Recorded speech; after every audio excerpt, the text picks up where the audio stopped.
요한복음 19장 십자가에 못 박으라는 판결을 내리다. 그래서 빌라도가 예수님을 데리고 가서 채찍질하게 했습니다. 군인들은 가시나무로 왕관을 만들어 예수님의 머리에 씌우고 자줏빛 옷을 입혔습니다.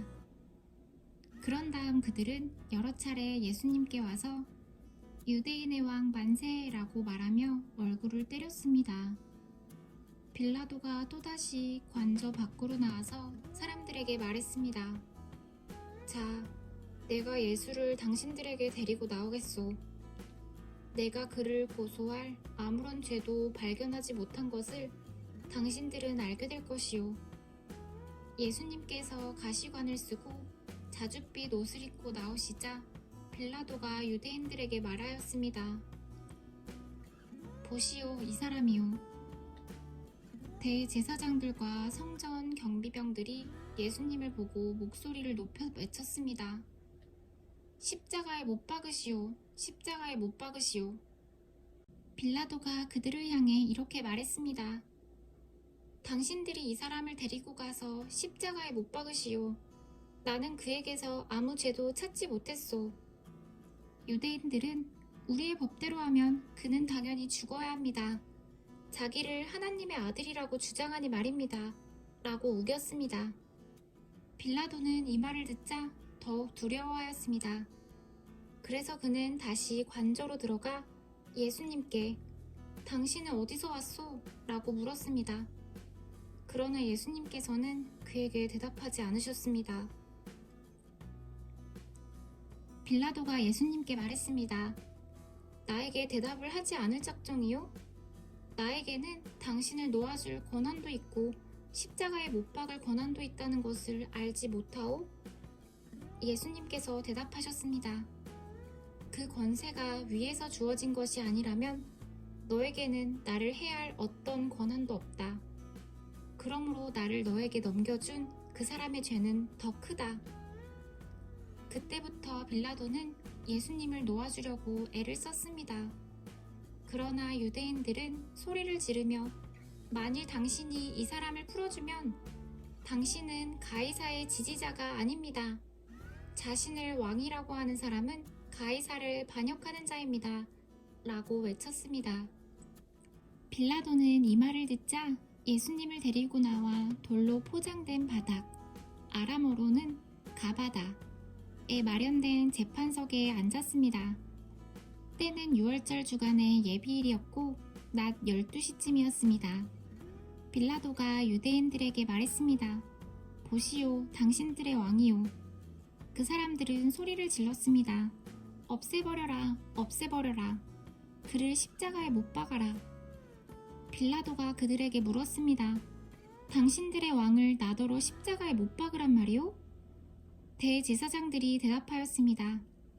우리에게는 가이사 외에는 왕이 없소. 그래서 빌라도는 예수님을 십자가에 못 박도록 그들에게 넘겨주었습니다. 군인들이 예수님을 데리고 갔습니다. 십자가에서 죽으심. 예수님께서 자신이 매달릴 십자가를 직접 지고 해골의 터, 아람어로는 골고다라는 곳으로 가셨습니다. 그곳에서 사람들은 예수님을 십자가에 못 박았습니다.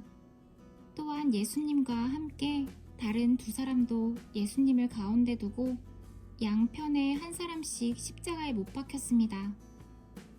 빌라도는 명패를 써서 십자가 위에 붙였습니다.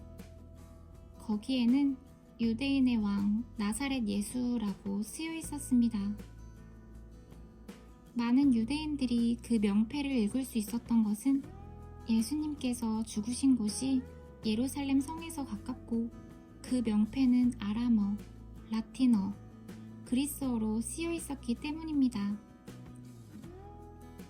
유대인의 대제사장들이 빌라도에게 유대인의 왕이라 쓰지 말고 나는 유대인의 왕이다 라고 쓰십시오 하면서 억지를 부렸습니다.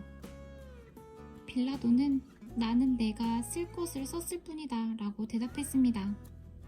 군인들은 예수님을 십자가에 못 박은 뒤에 그의 옷을 4조각으로 나누었습니다.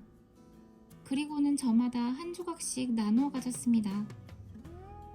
그들은 속옷도 가져갔는데 그 옷은 위로부터 아래까지 완전히 통으로 짠 것이었습니다. 그래서 군인들은 이것은 찢지 말고 제비를 뽑아 누가 가질지 정하자라고 말하였습니다. 이런 일이 일어난 것은 그렇게 되리라고 말한 성경 말씀을 이루기 위해서였습니다. 그들이 자기들끼리 내 옷을 나누고 내 옷을 가지려고 제비를 뽑나이다. 예수님의 십자가 곁에는 예수님의 어머니와 예수님의 이모와 글로바의 아내 마리아와 막달라 마리아가 서 있었습니다. 예수님께서 그의 어머니와 그 곁에 사랑하는 제자가 서 있는 것을 보시고 어머니를 향해 말씀하셨습니다. 여자여, 보십시오. 어머님의 아들입니다. 그리고 그 제자에게는 보아라, 내 어머니이시다 라고 말씀하셨습니다. 그때부터 이 제자는 예수님의 어머니를 자기 집에 모셨습니다. 예수님의 죽음. 이후에 예수님께서는 이미 모든 것이 이루어진 줄 아시고 성경이 성취되도록 하기 위해서 내가 목마르다 라고 말씀하셨습니다. 그곳에 신 포도주가 담긴 항아리가 있었습니다. 군인들이 해면을 신 포도주에 흠뻑 적셔서 우슬초 막대기에 매달아 예수님의 입으로 가져갔습니다. 예수님께서는 신 포도주를 맛보신 다음 다 이루었다 라고 말씀하셨습니다. 이 말씀을 하신 후 고개를 아래로 떨구시고 운명하셨습니다. 이날은 예비일이었고 다음 날은 안식일이었습니다. 유대인들은 안식일에 시신을 십자가에 그대로 두고 싶지 않았습니다. 그래서 빌라도에게 시신의 다리를 부러뜨리고 그 시신을 십자가에서 내려달라고 부탁했습니다. 군인들이 가서 예수님과 함께 못 박힌 첫 번째 사람의 다리와 또 다른 사람의 다리를 부러뜨렸습니다.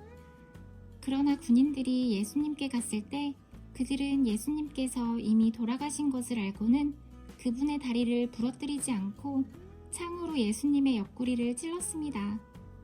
바로 피와 물이 쏟아져 나왔습니다. 이것을 본 사람이 증언한 것이니 그의 증언은 참됩니다. 그는 자기가 진리를 말하고 있다는 것을 알았습니다. 그가 이렇게 말한 것은 여러분들도 믿게 하려는 것입니다. 이런 일이 일어난 것은 그의 뼈가 하나도 부러지지 않을 것이다 라고 쓰여진 성경 말씀을 이루기 위해서입니다. 또 다른 성경에는 그들은 자기들이 찌른 사람을 볼 것이다 라는 말씀이 있습니다. 무덤에 묻히신 예수님. 이 일이 일어난 후 아리마대 사람 요셉이 빌라도에게 예수님의 시신을 가져가겠다고 요청하였습니다. 요셉은 예수님의 제자였지만 유대인들이 두려워 그 사실을 감춰왔습니다. 빌라도가 허락하자 요셉이 와서 예수님의 시신을 가져갔습니다. 니고데모도 요셉과 함께 왔습니다. 니고데모는 일찍이 밤에 예수님을 찾아왔던 사람이었습니다. 그는 몰약과 알로에를 섞어 만든 향료를 약 33kg 정도 가져왔습니다. 이 두 사람은 유대인들의 장례 풍습에 따라 예수님의 시신을 가져다가 향료와 함께 고운 배로 쌌습니다. 예수님께서 십자가에 못 박히신 곳에는 동산이 있었습니다. 그 동산에는 아직까지 한 사람도 그 안에 안치한 적이 없는 새 무덤이 있었습니다. 무덤도 가까이 있고 유대인들의 예비일이기도 해서 요셉과 니고데모는 예수님의 시신을 그 무덤에 넣어두었습니다.